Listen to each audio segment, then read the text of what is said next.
Syaikhina Syekh Muhammad bin Rahman Al-Ansari wa jami'an ahli wa dzurriyyatihi wa jami'atul alhamdulillahi rabbil alamin wassalatu wassalamu ala sayyidina Muhammadin wa ala alihi washabbihi ajma'in. Alhamdulillah kita kedatangan satu tamu yang agung. Beliau dari Tarim, dari negerinya para wali, negerinya para habib. Alhamdulillah bisa rawuh di pondok kita ini, semoga membawa berkah pada kita semuanya. Beliau salah satu ulama yang agung dan juga salah satu imam di Tarim sana. Maka nanti kami mohon semuanya dengarkan dengan seksama, dengarkan dengan sungguh-sungguh. Langsung saja saya sebagai pembawa acara pertama pembukaan, yang kedua nanti sambutan dari Romo Yai, dan acara yang terakhir mau'idhah hasanah dari beliau Al-Khatib Ali bin Abdullah Al-Idrus. Mari kita buka acara ini dengan bacaan Ummul Kitab Ridwan dalam Syafaatul Rasulullah Al-Fatihah.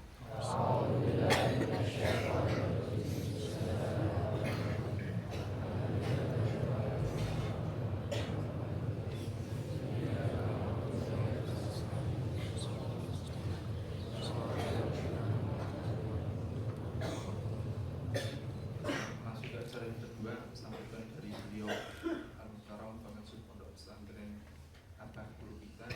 Kepada beliau kami persilakan.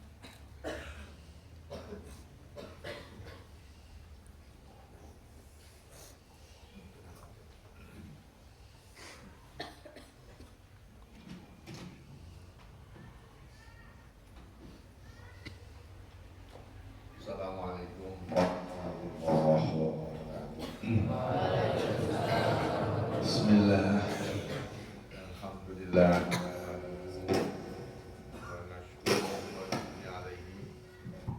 Wa na'udzu bihi min syururi anfusina wa min sayyiati a'malina. Man yahdihillahu fala mudilla lahu wa man yudlil fala hadiya lahu. Asyhadu an la ilaha illallah wa asyhadu anna Muhammadan abduhu wa rasuluh.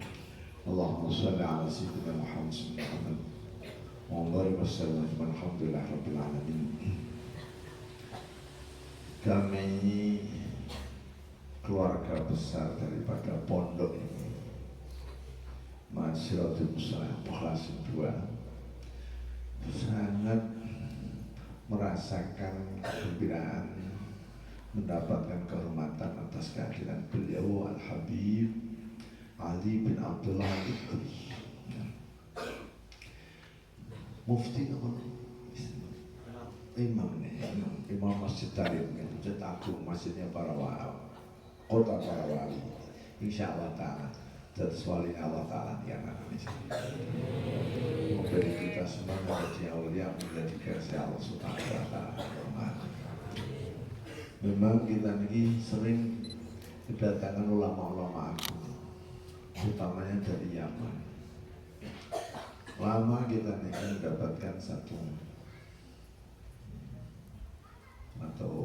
mendapatkan warisan ilmu dari kitab-kitab dari ahli Yaman. Lama pula kita ini nggak tahu kalau itu Yaman. Sampai tahun sekitar 2015 baru tahu bahwa Yaman itu masih otentik dan paling otentik di antara negara-negara Arab dalam masalah keilmuan itu kan. Kemudian daripada itu beberapa anak dari kami jika kita kirimkan ke Yaman untuk mendapatkan berkah dan ilmu dari Yaman itu, insyaallah ta'ala. Harapan besar daripada kami ini di Lampung Agung, beliau Habib Ali sudah Rasulullah SAW, ya, tentu punya nilai yang besar sekali. Beliau hafid Quran dan Quran, menurut darah beliau mengalir darah Rasulullah SAW, yang beri kepada kita semuanya. Nggak ada yang dapat kita harapkan lebih daripada bahwa berkah dari Rasulullah SAW bisa sampai kepada anak-anak kita semuanya ila yaumil qiyamah insyaallah. Dan memang kita niatkan kita menyelenggarakan pesantren ini untuk khidmah pada Rasulullah SAW.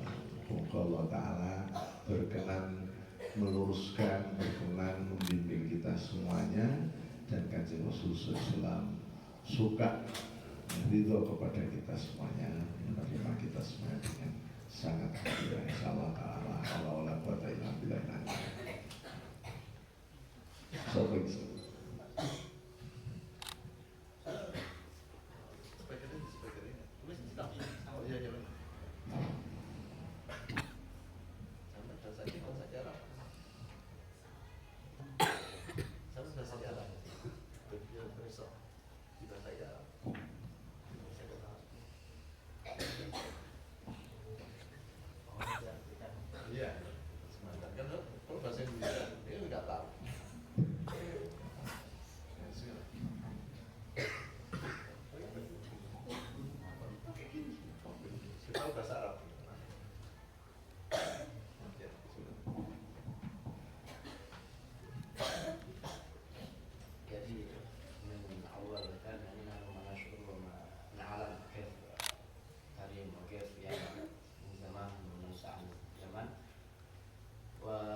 بعد إذنكم سأقوم بترجمة ما قاله صاحب المعهد شيخنا فضيلة الشيخ محمد بن الرحمن الأنصاري.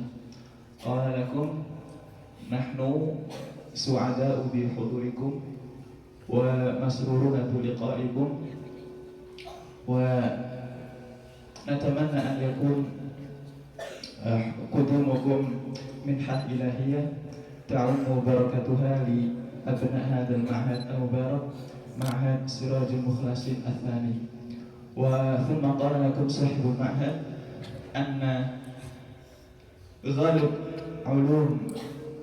غالب العلوم الشرعية في إندونيسيا أصلها من اليمن، وغالب الكتب أيضا المقررة في معاهدنا من اليمن. وقد أرسل صاحب المعهد بعض الطلاب الخريجين من هنا إلى اليمن، إلى تيم، إلى مدينة الأولياء، ومن ضمنهم أخونا أستاذ مشرف وغيرهم من الإخوة الأفاضل. وقال لكم صاحب المعهد: لا نرجو من هذا الجهد المبذول إلا خدمة لدين الإسلام ومحبة لرسول الله صلى الله عليه وسلم.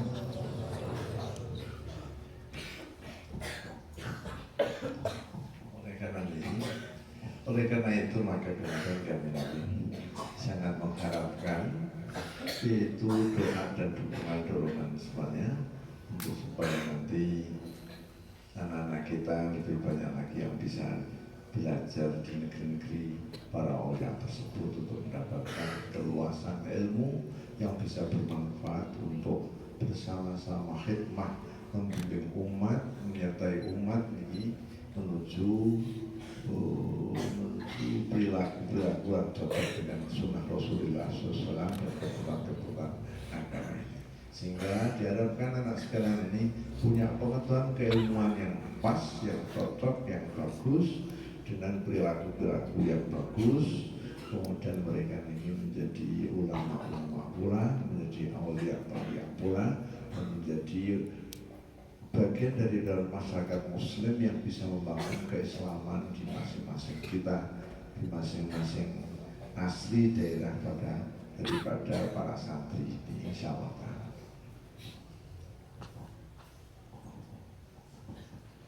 ثم قال لكم صاحب المعهد شيخنا محمد بن الأنصاري: ونرجو من فضيلتكم الدعاء ليكون هناك مزيد العدد من خريج هذا المعهد يدرسون في اليمن في تريب الخاصة ليكونوا على فهم صحيح لدين الإسلام ويطبقون سنة رسول الله صلى الله عليه وسلم وليكونوا من العلماء والأولياء ومصابيح الهدى في قراهم ومدائنهم. Oleh karena itu pula maka diharapkan bukan hanya berhenti dalam pertemuan ini, supaya nanti kalau bisa dimungkinkan adalah bentuk-bentuk yang lebih konkret, sekalipun kita juga sudah punya anak-anak yang ada di sana, termasuk anak saya sendiri. Ya, karena diperlukan yaitu kalau keberlanjutan daripada apa namanya anak-anak itu belajar, ya, keberlanjutan daripada anak-anak keluarga kita ini untuk bisa melanjutkan ke pondok-pondok di tempat sana. Dan insya Allah ta'ala itu akan lebih membuat penyebaran ilmu agama di Indonesia, lebih khusus di tempat-tempat kami ini, menjadi lebih bermutu, lebih intens, dan lebih bisa membangun masyarakat Islam dengan bentuk yang lebih baik, insya Allah.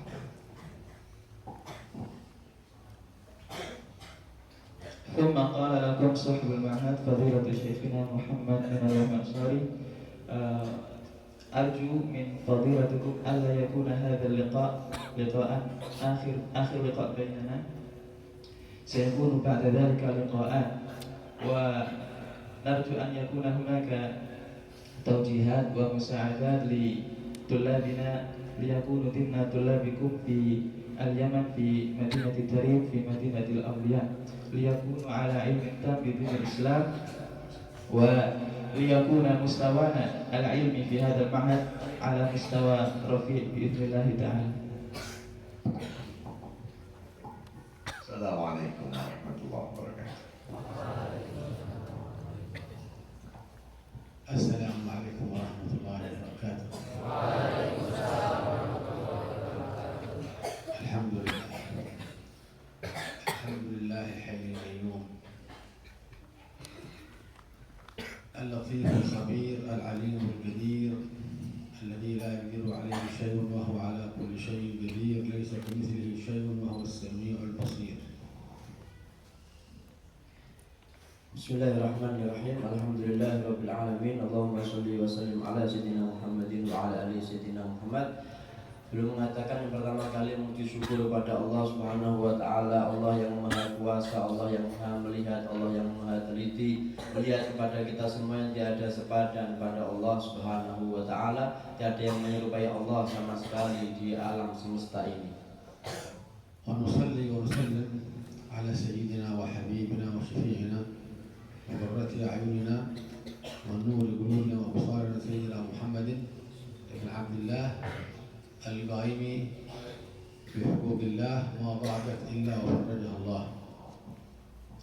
Kemudian sholawat serta salam beliau aturkan kepada Rasulullah Shallallahu Alaihi Wasallam yang beliau ini adalah cahaya bagi hati kita, cahaya pada mata kita, yang beliau ini telah menunaikan segala dari apa yang difardukan, yang diperintahkan oleh Allah Subhanahu Wa Taala. Tiada orang yang bertawasul atau membaca sholawat kepada Rasulullah dari mereka yang punya hal-hal yang sempit, hal-hal yang sulit, kecuali Allah akan memberikan solusi kepadanya. Allahumma rzuqna fid dunya ziyaratah wa fil akhirati syafa'atah wa la tahrimna ru'yatah. Dan semoga kita di dunia Allah berikan izin untuk bisa mengunjungi makam beliau, menziarahi beliau, dan di akhirat kita mendapatkan syafaat beliau, dan Allah tidak menghalangi kita untuk bisa memandang beliau. Amma ba'du, fayaqul Maula subhanahu wa ta'ala fi muqami kitabih karim, innama yakhsha Allah min ibadihi ulama. Disebutkan dalam Al-Quran, Allah ini berfirman bahwasanya tiada mereka yang takut kepada Allah kecuali mereka adalah para ulama. Yang takut kepada Allah hanyalah mereka para ulama. Wa yaqulu Nabi sallallahu alaihi wasallam, man salaka tariqan yaltamisu fihi ilman sahhala Allah lahu bihi tariqan ila al-jannah. Dan Nabi mengatakan bahwasanya barang siapa yang dia ini menuju untuk mencari ilmu, berjalan untuk mencari ilmu, maka Allah akan mudahkan jalan baginya untuk menuju surga.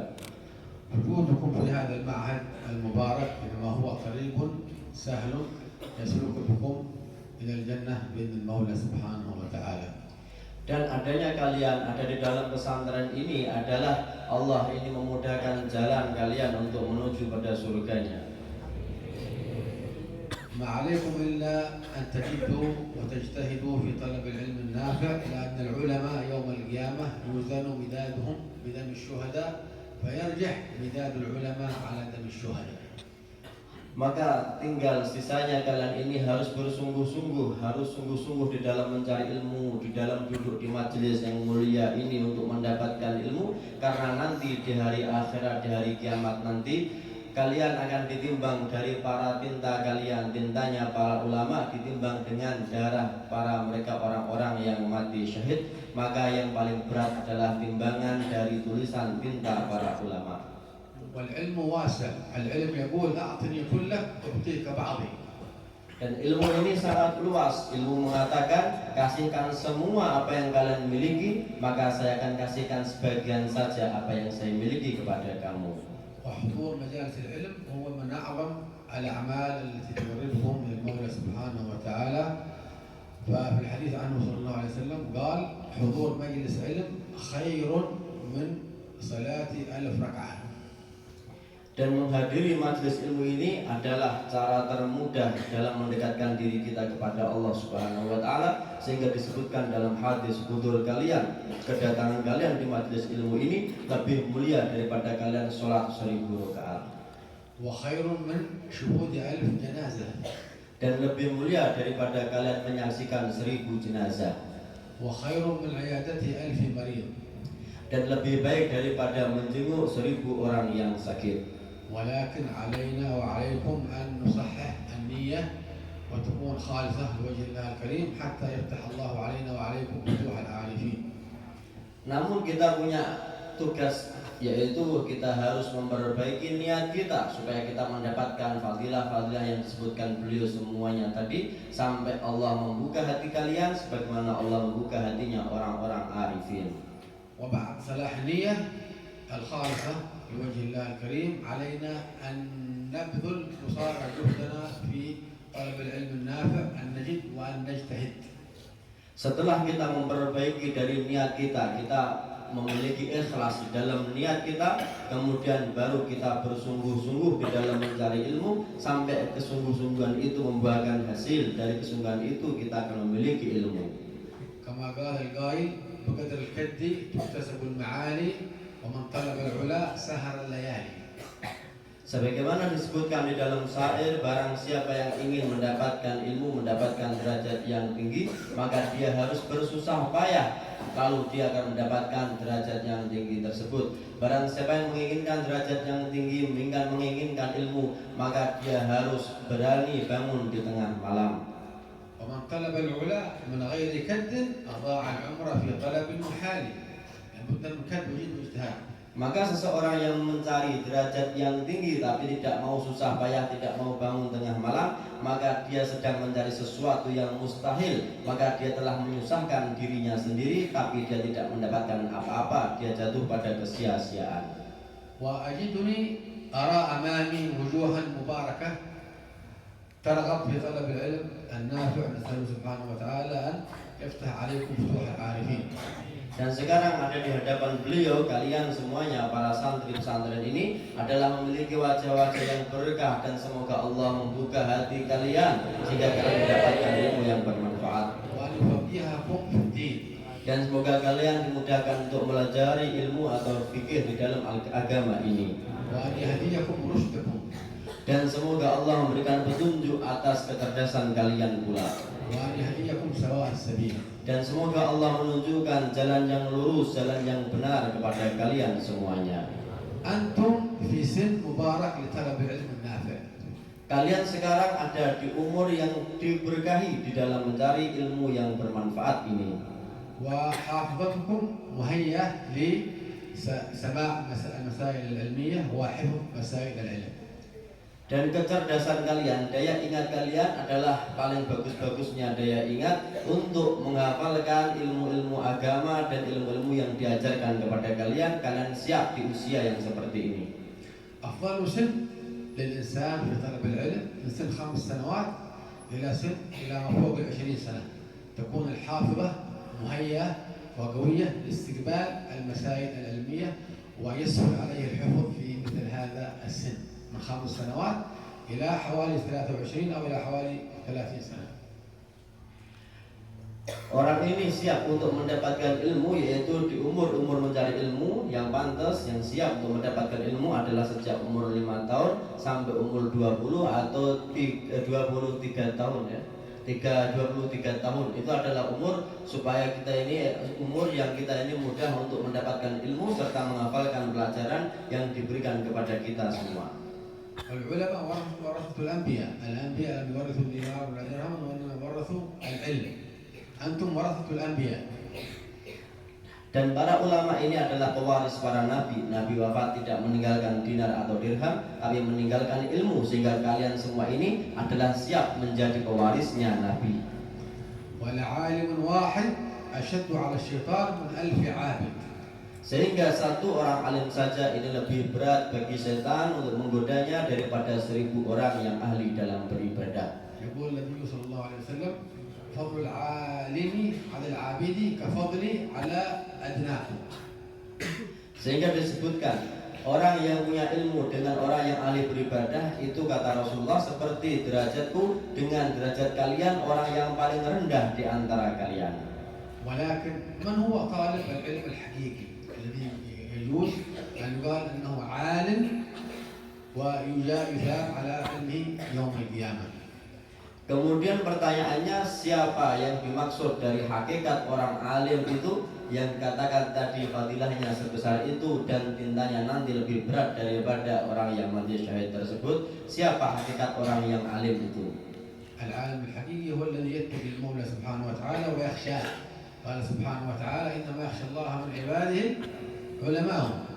Sehingga hakikat orang alim adalah mereka yang memiliki ketakwaan dan memiliki rasa khusyuk, orang yang menyimpan rasa takwa dan rasa takut kepada Allah seperti ayat yang disyaratkan ayat tadi. Sehingga orang alim adalah orang yang memiliki rasa takut kepada Allah Subhanahu wa taala. Al-alim al-haqiqi huwa alladhi ya'malu bi'ilmihi. Qala sahib Zubat, fa'alimun bi'ilmihi lam ya'mal mu'adzabun min qabli 'ibadihi. Tahfazun Zubat insyaallah. Dan orang yang alim itu adalah orang yang mau mengamalkan ilmunya. Mereka yang mau mengamalkan ilmunya itulah yang disebut orang alim, sebagaimana disyaratkan dalam Nazm Zubat. Seorang yang alim tidak mau mengamalkan ilmunya, maka dia akan disiksa terlebih dahulu daripada mereka para penyembah berhala. Insya Allah kalian semuanya dimudahkan Allah menghafalkan Nazm Zubat. إذا أردت أن يفتح الله عليك مفتوح العارفين ما عليك إلا أن تعمل بالعلم. أي مسألة علمية تدرسها في الحلقة يجب أن تطبقها من تلك الساعة وتستمر عليها إلى أن تلقى المولى سبحانه وتعالى. Kalau kalian kepingin hati kalian dibukakan sebagaimana Allah membukakan hatinya para arifin, maka syaratnya satu saja. Setelah kalian mengetahui ilmu tersebut, segera amalkan apa yang kalian ketahui. Sejak waktu itu, seketika pula ketika kalian telah tahu ilmunya, maka amalkan. Dari situlah kalian akan mendapatkan ilmu manfaat. Hati kalian dibuka oleh Allah sebagaimana Allah membuka hatinya orang-orang arifin.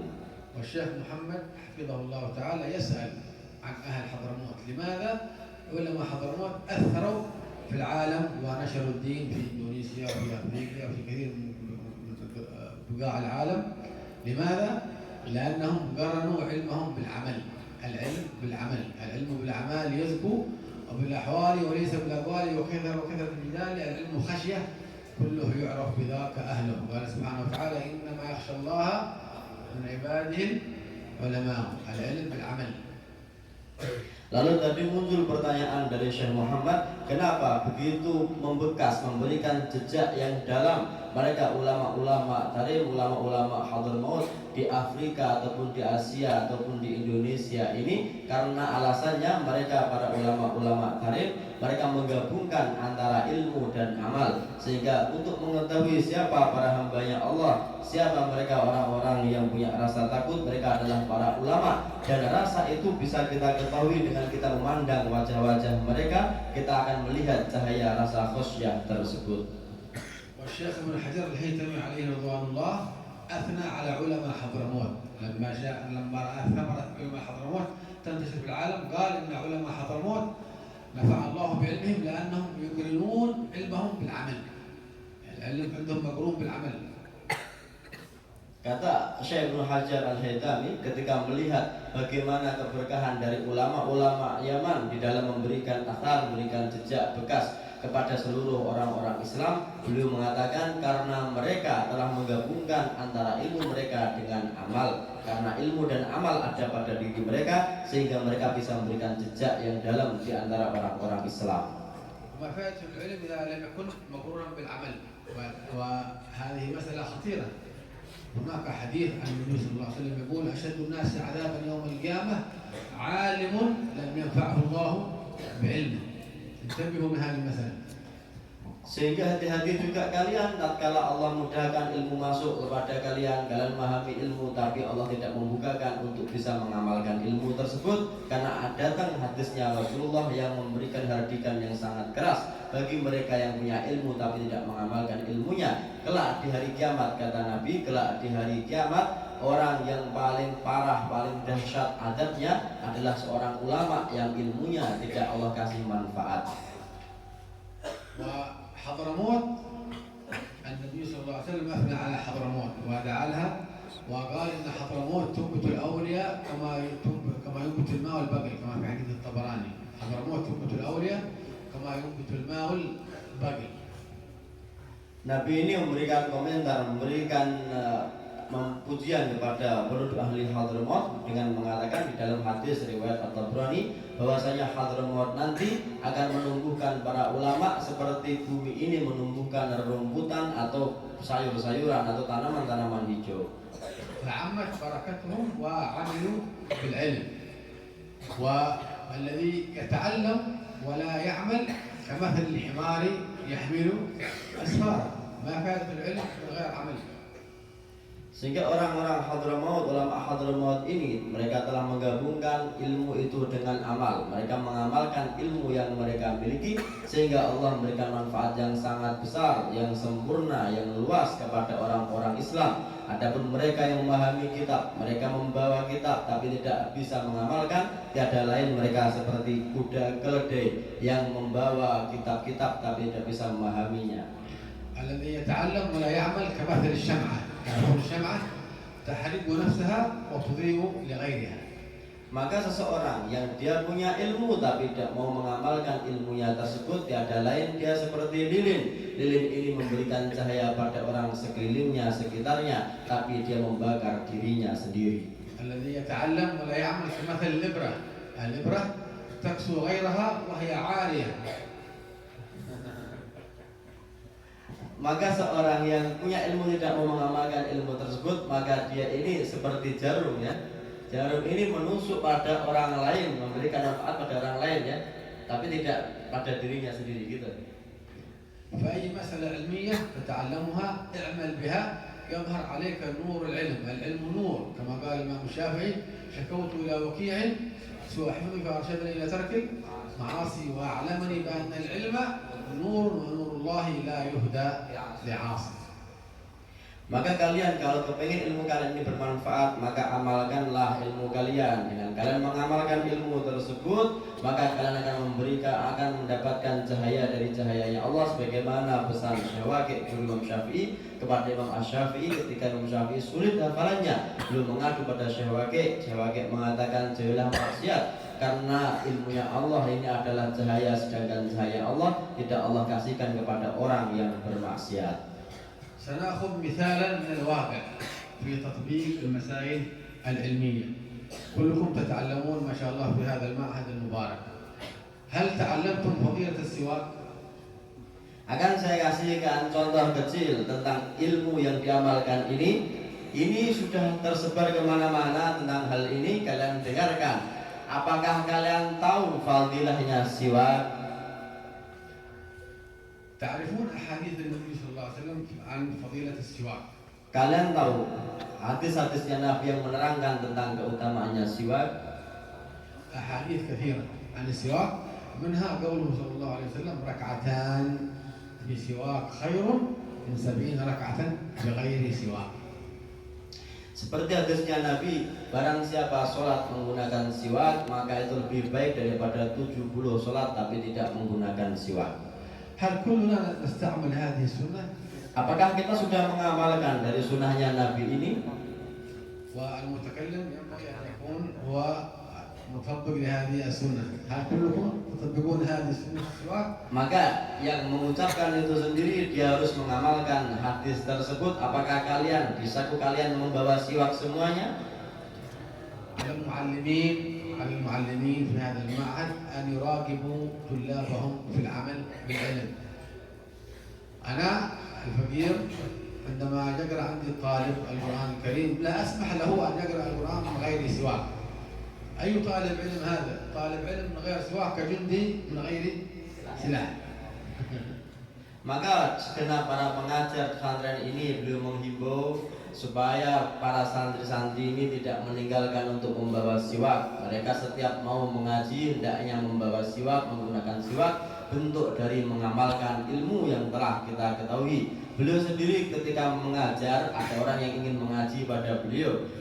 Kalau dia tidak membawa siwak maka disuruh pulang, suruh pergi sama beliau. Karena orang yang ingin mengaji tapi tidak membawa siwak seperti seorang tentara yang berangkat berperang tapi tidak membawa senjata.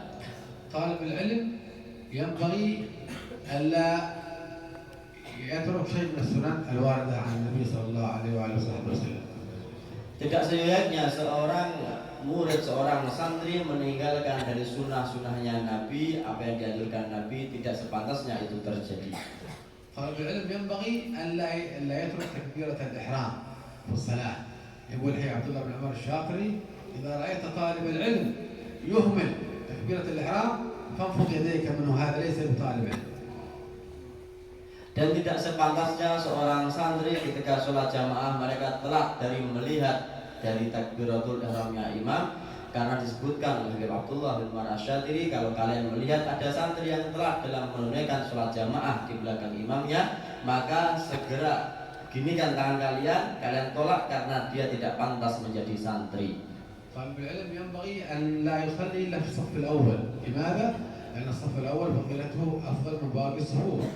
والنبي صلى الله عليه وسلم استغفر في الصف الأول 3 والصف الثاني مرة واحدة. Dan seorang santri juga hendaknya ketika sholat mereka segera maju ke depan di shaf paling awal. Shaf yang paling awal ini adalah untuk mereka para yang memiliki ilmu, para santri. Kalian hendaknya ada segera di shaf yang awal, karena Nabi menyebutkan fadilah ada di shaf yang awal. Shaf yang pertama memberikan istighfar, memintakan istighfar kepada orangnya 3 kali. Adapun yang tidak shaf yang awal maka memberikan istighfar hanya 1 kali saja. طالب العلم إذا طلع عليه الفجر وهو نايم فليس بطالب علم، لأن الشيطان قد بال في أذنه. Seorang santri kalau bangunnya tepat ketika ada azan subuh maka dia sebenarnya tidak santri. Kalau ada azan subuh dia baru bangun, tandanya telinganya dikencingi sama setan. وقس على ذلك مسائل كثيرة ينبغي يعني طالب العلم أن يحرص عليها إذا أراد أن يفتح الله عليه فتوح العارفين، وإلا سيكون كمثل الحمار يحمل أسفارا. Maka kiaskanlah masalah-masalah yang telah beliau terangkan tadi semuanya dengan masalah-masalah bagaimana yang utama, bagaimana yang makro, semua kalian kiaskan dari apa yang telah terangkan beliau. Kalau kalian memang benar-benar ingin mendapatkan futuh, keterbukaan hati dari Allah Subhanahu wa taala, sebagaimana Allah membuka hatinya orang-orang yang arif. Kalau kalian tidak ingin sebagaimana perumpamaan, sebagaimana keledai yang membawa kitab-kitab. دعونا من هذه الليلة المباركة نتفق وإياكم على العمل بالعلم من هذه الليلة، على المدرسين المعلمين في هذا المعهد أن يلاحظوا طلابهم في الاهتمام بسنن النبي صلى الله عليه وسلم على الطلاب أن يهتموا بالعلم ستشعر بنور في قلبك عندما تعمل بالعلم، ستشعر بانشراح في الصدر، ستشعر بلذة تلاوة القرآن الكريم، ستشعر بلذة الذكر للمولى سبحانه وتعالى. Maka tanamkan di dalam hati kalian, kita nanti akan berpisah, kalian meninggalkan majelis ini pula dengan niat kalian akan mengamalkan ilmu yang telah kalian ketahui. Kalau memang kalian ini ingin mendapatkan ilmu yang bermanfaat, kalau kalian ingin bisa merasakan bagaimana nikmatnya beribadah, bagaimana nikmatnya kalian membaca Al-Quran, bagaimana kalian nikmatnya di dalam membaca zikir, kalian akan merasakan ini semua. Allah akan memberikan cahaya ilmu itu kepada kalian. Kalau kalian ingin atau langsung mengamalkan ilmu yang telah kalian dapatkan, dan tolong para dewan guru di pesantren ini ikut membantu pula untuk supaya para santri mau mengamalkan dari apa anjuran-anjuran Rasulullah, dari apa sunnah-sunnahnya Rasulullah, supaya cahaya ilmu itu kelihatan di antara kalian. يقول الحبيب عبد الله بن حسين المطهر عليه رضوان الله في حديث الصديق: العلم بالأعمال يزكو وبالأحوال وليس بالأقوال وكثرة الجدال.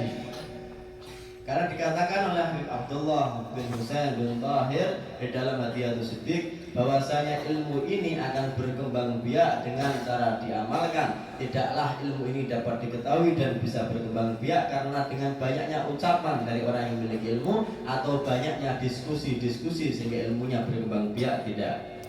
العلم خشية كله يعرف بذاك أهله. قال سبحانه وتعالى: إنما يخشى الله من عباده العلماء. Dan semua ilmu ini ada pada intinya yaitu rasa takut. Kita takut kepada Allah Subhanahu wa taala, dan dari sinilah kita akan mengetahui mereka orang-orang yang ahli ilmu. وإذا خلا العلم عن الخشية والخوف والتقوى فهذا ليس بعالم إنما هو شيطان رجيم.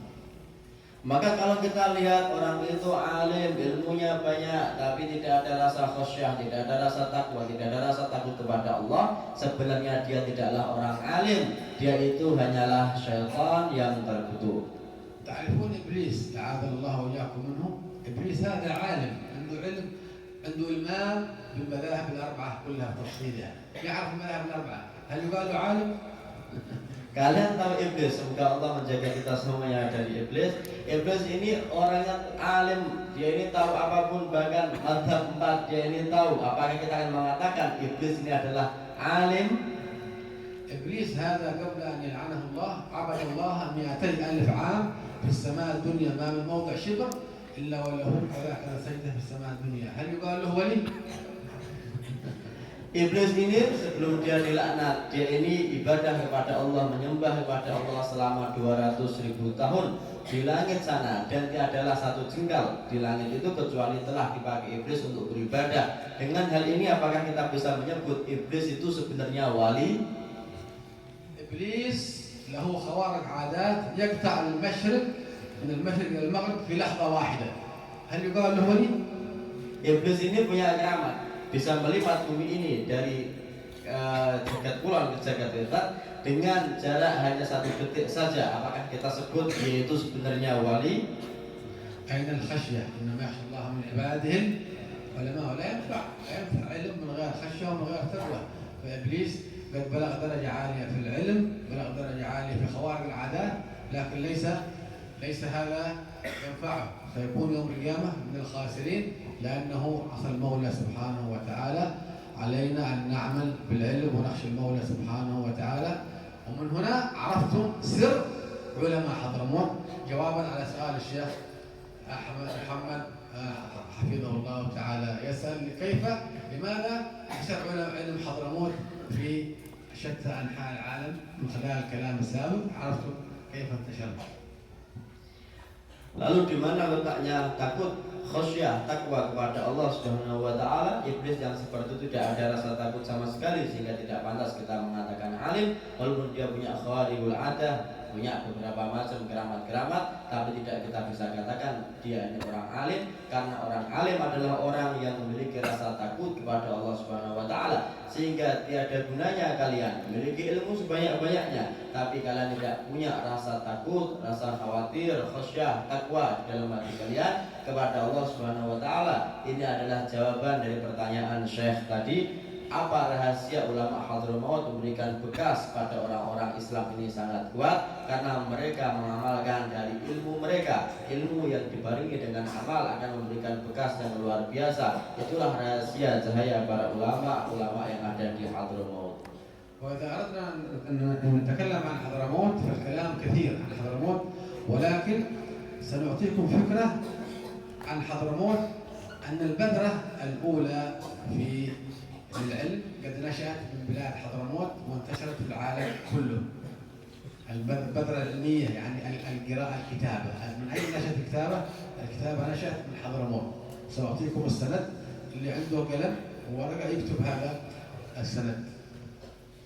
Lalu cukup kalau kita ingin membahas tentang Hadramaut, maka kita memerlukan banyak waktu untuk membahas keutamaan kelebihan dari Hadramaut. Maka cukuplah satu kelebihan saja yang akan saya kasihkan kepada kalian dari rahasia Hadramaut ini. Karena awal mula dari tersebarnya kita menulis pulpen, tinta dengan kertas, ini berawal dari Hadramaut. Ilmu tersebar, bibit ini muncul pertama kali berawal dari Hadramaut. Bagi kalian yang membawa pulpen dan kertas akan saya kasihkan sanad ini.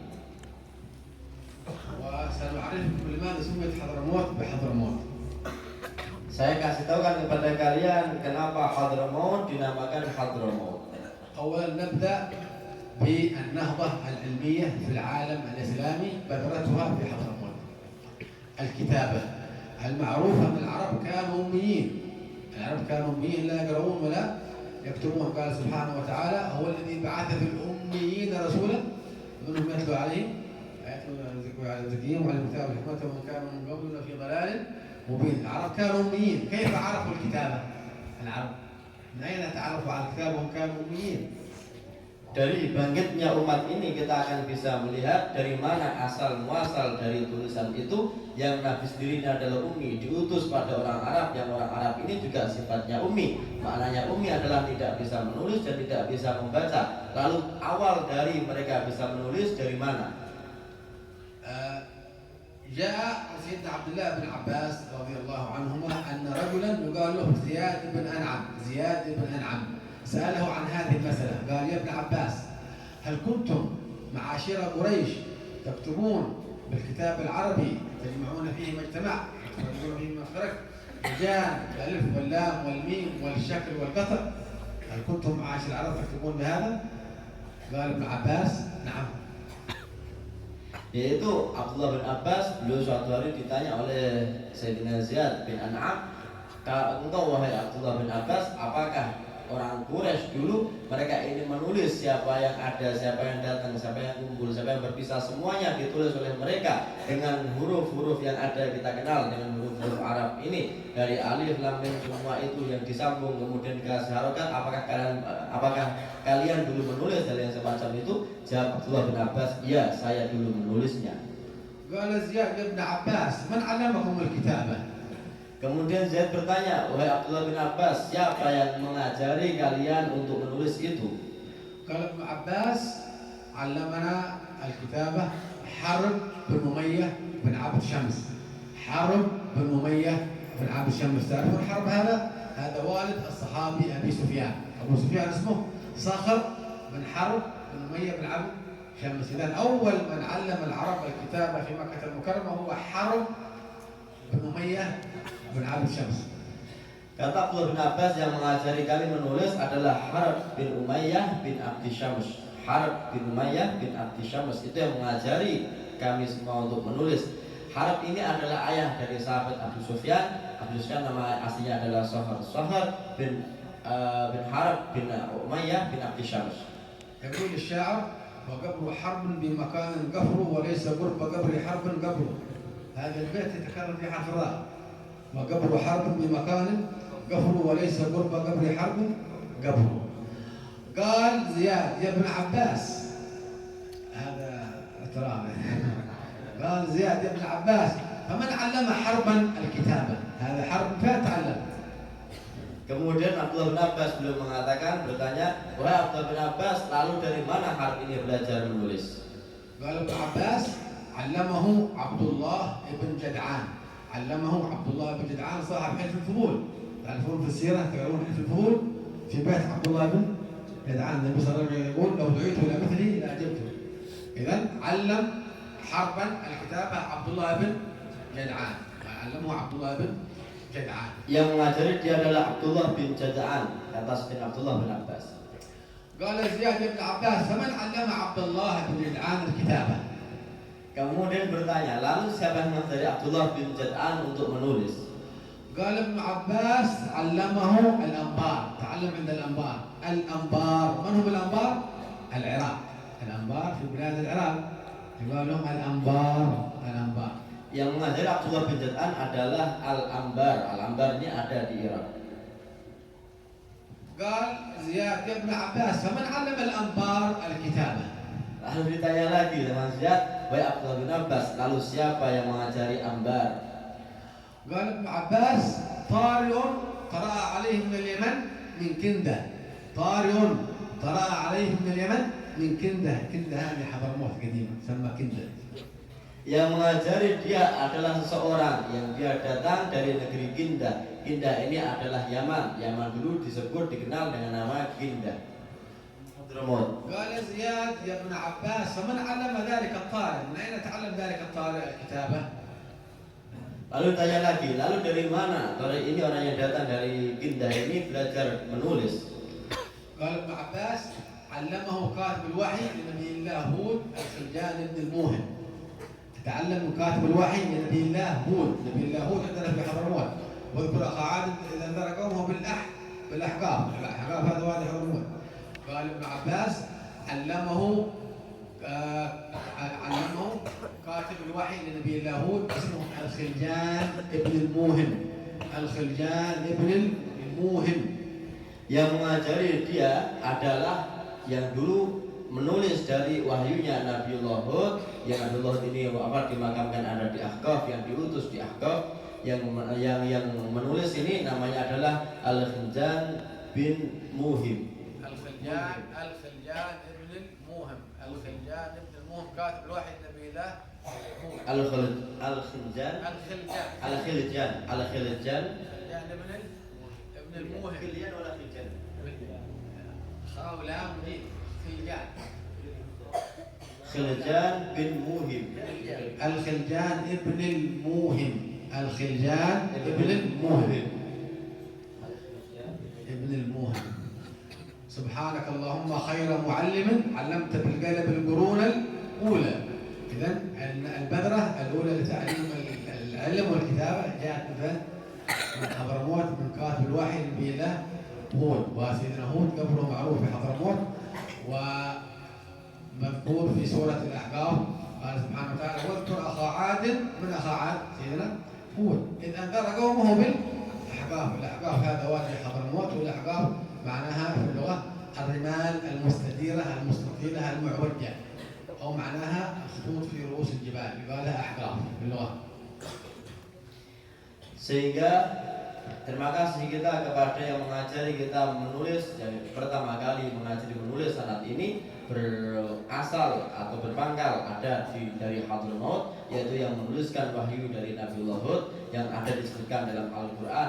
Akhuat ini maknanya adalah Nabiullah Hud yang diutus Allah di gunung namanya Ahqaf. Ya, Ahqaf ini asli katanya ini asli artinya adalah yaitu jalan yang ada di tepi gunung, yang jalan ini terbuat dari tanah ataupun batu, dari pasir, remal, dari pasir, yang jalan ini tebing gitu, itu namanya adalah Ahqaf. Ini menurut bahasa.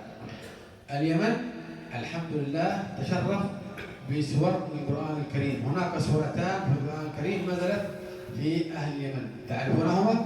سورتان، سورة سبأ وسورة الأحقاف.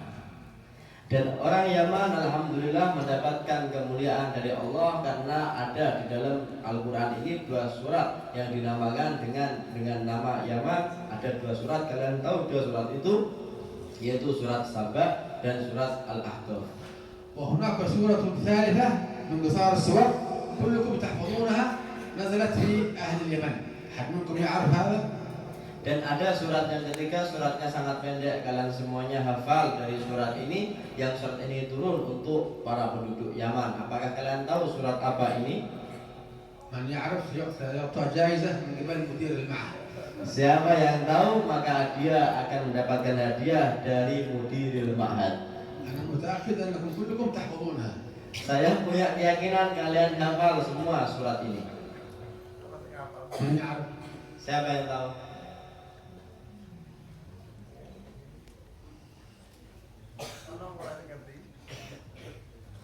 سيأخذ جائزة على هذا.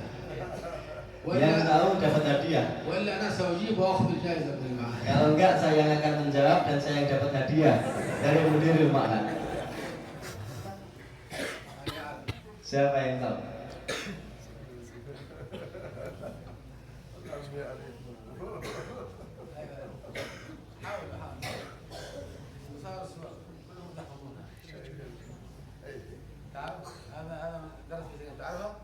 Tahu. لا في هذه نزلت في أبرهة أعوذ بالله من الشيطان الرجيم. بسم الله الرحمن الرحيم. إذا جاء نصر الله ورأيت الناس. من هم الناس؟ أهل اليمن. من قال هذا؟ عكرمة تلميذ ابن عباس قال الناس هم أهل اليمن. إذا سأخذ الجائزة. Idza jaa nasrullahi wal fath. Yang di situ ada kata nas ya. Nas ini siapa? Kata Ikrimah muridnya Abdullah bin Abbas, yaitu para penduduk Yaman. Alhamdulillah bilad al-Yaman bilad mubarakah ta'ala Nabi sallallahu alaihi wasallam. Allahumma barik lana fi Syamina wa Yamanina. Alhamdulillah Yaman adalah negeri-negeri yang sangat banyak keberkahannya yang didoakan sama Rasulullah. Ya Allah kasihkanlah keberkahan pada Syam kita dan Yaman kita. والأحاديث في فضل اليمن كثيرة بلغت إلى حوالي 50 حديثا في فضل بلاد اليمن. Dan hadis tentang kelebihan negeri Yaman sangat banyak sekali, sekitar kalau kita kumpulkan 50 hadis tentang kelebihan dari negeri Yaman. سنأخذ حديثا واحدا عن بلاد اليمن. Saya ambil satu hadis saja tentang kelebihan negeri Yaman. في صحيح الإمام مسلم Di dalam Sahih Imam Muslim عن سيدنا ثوبان رضي الله عنه. dari Sayyidina Thauban radhiyallahu anhu. هذا الحديث يدل على أن أهل اليمن هم أول ناس يردون حوض النبي صلى الله عليه وسلم. أول ناس ورودا على حوض النبي صلى الله عليه وسلم هم أهل اليمن. Hadis ini menunjukkan kelebihan dari penduduk Yaman dan ini menunjukkan dari yang pertama kali datang kepada Nabi ini adalah penduduk Yaman. قال رسول الله صلى الله عليه وسلم إني لبعقر حوضي أذوب الناس لأهل اليمن. إني لبعقر حوضي يعني في عند حوضي أذوب الناس يدفع الناس حتى يتقدم أهل اليمن. إني لبعقر حوضي أذوب الناس لأهل اليمن. Yaitu kata Nabi, saya nanti akan menyuruh orang-orang untuk menjauh terlebih dahulu dari telagaku sampai datang orang-orang dari penduduk Yaman datang kepadaku di telagaku. أضرب بعصاي حتى يرفض عليهم. أضرب بعصاي حتى يرفض الحوض يجري يتقدم أهل اليمن ويتأخر غيرهم. Sampai saya menghardik mereka dengan tongkatku, pergi kalian dulu dan kasih jalan untuk penduduk Yaman supaya mendekat kepada telagaku terlebih dahulu. Setelah penduduk Yaman menikmati telagaku, baru kalian nanti setelah penduduk Yaman baru nikmati telagaku. فسئل عن عرضه فقال من مقامي إلى عمان. فسئل عن عرضه فقال من مقامي إلى عمان. عرض الحوض حوض النبي صلى الله عليه وسلم. إن شاء الله نكون وياكم من هؤلاء الواردين السابقين الأولين. Kemudian ditanya tentang bagaimana, tentang tingginya mereka orang-orang Yaman, jaraknya. Beliau mengatakan yaitu dari saya berdiri ini sampai kepada negeri Oman. وسئل عن شرابه فقال أشد بياضا من اللبن وأحلى من العسل. أشد بياضا من اللبن وأحلى من العسل. Lalu ditanya bagaimana tentang sifatnya telaga tadi. Lalu bagaimana tentang rasanya telaga tersebut? Beliau mengatakan putihnya melebihi susu, manisnya melebihi madu. يغط فيه ميزابان يعني يجري فيه ميزابان. تعرفون الميزاب هذا ميزاب الماء مثل الكعبة فيها ميزاب يغط فيه ميزابان. أيوه. Yang di situ ada 2 talang untuk mengalirnya air ke dalam telaga tersebut. يمدانه من الجنة، يمدانه من الجنة يعني منها الكوثر، إنا أعطيناك الكوثر، يمدانه من الجنة. Dan sumbernya berasal dari surga. أحدهما من ذهب والآخر من ورق يعني من فضة، واحد من ذهب وواحد من فضة يجريان في حوض النبي صلى الله عليه وسلم. Dan dari 2 talang ini satunya mengalir dalam bentuk emas, satunya mengalir dalam bentuk perak. إن شاء الله نكون وإياكم من السابقين الأولين الواردين على حوض النبي صلى الله عليه وآله وسلم. Insya Allah kita semuanya termasuk orang-orang yang termasuk dahulu di dalam meminum telaga Nabi Muhammad Shallallahu Alaihi Wasallam. والكلام كثير، أختم كلامي بحضرموت. لماذا سميت حضرموت بهذا الاسم؟ لماذا سميت حضرموت بهذا الاسم؟ Dan saya ini berceramah sangatlah panjang di hadapan kalian. Sekarang saya akhiri dari ceramah saya. Kenapa Hadramaut dinamakan Hadramaut? Kenapa namanya Hadramaut adalah Hadramaut? حد يعرف؟ Ada yang tahu kenapa dinamakan Hadramaut? في جائزة أخرى. Ini ada hadiah yang lain lagi. طيب عودوا إلى تفسير الألوسي. تفسير الألوسي Kalian coba buka di tafsir Al-Alusi في سورة الحج di dalam surat Al-Hajj. عند قوله تعالى وبئر معطلة وقصر مشيد، وبئر معطلة وقصر مشيد، مشيد في تفسير الألوسي. Kalian buka dari ayat yang tadi disebutkan sama beliau dari sumur yang telah rusak ya. ونقل الألوسي عن الضحاك. ماذا قال الضحاك؟ قال الضحاك أن حضرموت سميت حضرموت لأن سيدنا صالح عليه الصلاة والسلام عندما أهلك الله قومه في الحجر جاء إلى حضرموت مع من معه من المؤمنين 4000 مؤمن جاءوا من الحجر. الحجر هذه ما بين الحجاز والشام. جاءوا من الحجر بعدما أهلك الله قومه جاء إلى حضرموت مع 4000 مؤمن. Yaitu Al-Alusi menyebut dari Al-Tuhak. Beliau menceritakan tatkala Nabiullah Soleh setelah kaumnya dimusnahkan, diluluhlantakkan oleh Allah Subhanahu wa taala, maka Nabiullah Soleh ini dari Hijr datang ke satu daerah dengan membawa 4000 pengikutnya. Hijr ini adalah antara Syam dan Saudi ya. Hijaz Mekah. فلما وصلوا حضرموت توفي نبي الله صالح، مات نبي الله صالح، فقالوا حضر موت، حضر موت. Lalu tatkala Nabiullah Soleh sampai pada satu tempat tersebut dengan membawa pengikutnya sampai ke negeri itu, wafatlah Nabiullah Soleh sehingga disebut hadara mautun, telah datang kematian. هذا يسمونه علماء النحو مركب تركيبا مزجيا. حضر موت صارت حضر موت صارت حضر موت. Dan ini akhirnya menjadi menurut para ulama ahli nahwu adalah tarkib masjid menjadi satu kata, 2 kata ini sehingga kita menyebutnya dengan nama hadara maut. وقبره معروف هناك في حضرموت في وادي بن علي. Dan makamnya ini terkenal, makam Nabiullah Soleh di Wadi bin Ali. قال الألوسي عن الضحاك وبعدما توفي نبي الله صالح أمروا عليهم رجلا قالوا جلهس بن الجلاس، جلهس بن الجلاس. Kemudian setelah wafat Nabiullah Soleh maka dimakmurkan makamnya beliau oleh Jalhas ibn Jallas. وسكنوا مدينة قال لها حاضورة. حاضورة ماشي مدينة لا أنتم تعرفوا حاضورة، حاضورة حريقة حاضورة.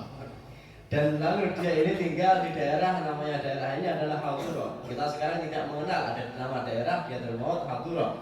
Tapi yang menyerupai kata Hadura adalah Uraidha. يبقى الله أعلم قد يكون هذا.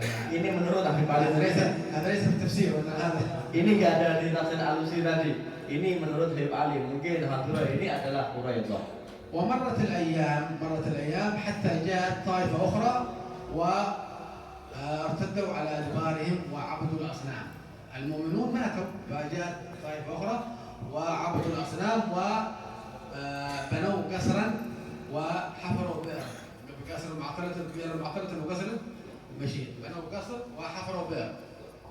Kemudian sampai pada kelompok yang setelahnya lagi, mereka ini orang-orang mukmin tadi selesai, kemudian datang orang-orang yang menyembah berhala sampai mereka ini yang disebutkan di dalam ayat tadi yang bangun dari satu sumur dan ada istananya di situ. فلما أشركوا أرسل الله إليهم نبيا اسمه حنظلة بن صفوان. نبي الله حنظلة بن صفوان يدعوهم إلى توحيد المولى سبحانه وتعالى ونبذ الشرك وعبادة الأصنام. Lalu sampai akhirnya Allah mengutus satu nabi untuk mengembalikan mereka menjadi orang-orang yang beriman, menyembah kepada Allah lagi, yaitu seorang nabi yang namanya Hanzalah bin Safwan. ولكنهم لم يطيعوا وعصوا المولى سبحانه وتعالى وقتلوا نبيهم في السوق. هذا النبي قتلوه في السوق. شوف كيف الإجرام. Tapi akhirnya mereka tidak mau mendengarkan apa kata nabi tersebut, bahkan membunuh nabi tersebut di tengah-tengah pasar. Lihat bagaimana kemaksiatan besar ini terjadi. فأهلكهم الله عن بقرة أبيهم وعطل كسرهم وخرب بئرهم. قال سبحانه وتعالى وبئر معطلة وكسر مشيد. نسأل سبحانه وتعالى أن يحفظنا وإياكم من عذابه. Karena telah membunuh nabinya, maka Allah marah kepada mereka, lalu dihancurkanlah istana-istana mereka dan sumur-sumur mereka, sehingga ditulis dalam ayat tadi, yaitu sumur yang rusak serta istana yang roboh. بارك الله فيكم. الكلام كثير والوقت قصير وما عليكم إلا نحثكم على هذه النصيحة: العمل بالعلم. العمل بالعلم. إذا أردتم أن تكونوا مثل علماء حضرموت انتبهوا لهذا. العمل بالعلم. السواك، انتبه لسنة السواك، قيام الليل، تكبيرة الإحرام، الصف الأول، آداب القيام من النوم، آداب دخول الخلاء، آداب الأكل، آداب الشرب. هذه كلها ترقي الإنسان، تفتح عليه وتنور قلبه. من هنا جاء، من هنا فاز علماء حضرموت وعلماء كثير من بلاد الإسلام عندما عملوا بالعلم فتح الله عليهم فتوحا عارفين، ونفع الله بعلومهم في جميع الأقطار والأمصار. Maaf saya telah ngomong banyak di hadapan kalian, sedangkan waktu ini sangat pendek. Tiada lain yang ingin saya sampaikan kepada kalian. Inti dari semua yang saya ucapkan yaitu amalkan ilmu kalian. Kalian perhatikan tentang amal, perhatikan tentang amal. Kalau kalian perhatikan tentang siwak, tadi kata beliau tentang siwak, tentang takbiratul ihram, jangan sampai ketinggalan imam, bangun di tengah malam. Kemudian kalian perhatikan adab tatkala mau makan, tatkala masuk kamar mandi, tatkala akan tidur. Semua tentang adab ini, tentang anjuran-anjuran ini kalian perhatikan. Kalau kalian kepingin melihat bagaimana rahasia ulama Hadramaut, rahasianya ada di situ sehingga memberikan jejak bekas kepada orang-orang Islam. Karena hal itu mungkin banyak juga para ulama yang mendapatkan hal tersebut. Tapi kalau kalian ingin dibutuh hati kalian, sebagaimana Allah membutuh orang-orang arifin, supaya kalian menjadi sukses dalam memiliki ilmu ini, maka amalkanlah ilmu tersebut. InsyaAllah عندما آتي في المرة القادمة سأجد كل واحد منكم يحمله على الأقل سواق واحدة. Nanti insya Allah kalau tahun depan lagi Allah izinkan beliau datang lagi ke pesantren ini, ke kota kalian ini, setiap santri insya Allah sudah membawa satu siwak. سبحانه وتعالى أن يبارك في هذا المعهد ويبارك في القائمين عليه والمعلمين والمتعلمين والمعلمات والمتعلمات وجميع من دخل في هذا المعهد. نسأل الله تعالى أن يجعلنا وإياهم من العلماء العاملين المخلصين الفائزين بعلم اليقين وعين اليقين وحق اليقين، وأن نكرم جميع الطلاب إن شاء الله وكل من يرغب أن يدرس في الكريم. نسأل سبحانه وتعالى أن ييسر ويسهل له الذهاب إلى مدينة الكريم والأخذ عن علماء الكريم وبركات الكريم، وتعودون إن شاء الله ببركات ونفحات تعم بركة هذا المعهد في هذه البلاد في جميع الأقطار وفي جميع الأمصار وعلى مر الأعصار. اللهم ربنا آتنا في الدنيا حسنة وفي الآخرة حسنة وقنا عذاب النار. صلى الله على سيدنا محمد وآله وصحبه وسلم والحمد لله رب العالمين. جزاكم الله خيرا. Cukup sekian dari apa yang disampaikan oleh beliau. Semoga Allah menerima dari doa beliau, mengabulkan semua doa beliau, dan kita semua juga mengikuti dari apa yang beliau katakan tadi, yang diajarkan oleh beliau semuanya kepada kita. Kalau ada salahnya saya sebagai penerjemah, saya mohon maaf sebesar-besarnya. Wa'alaikumsalam.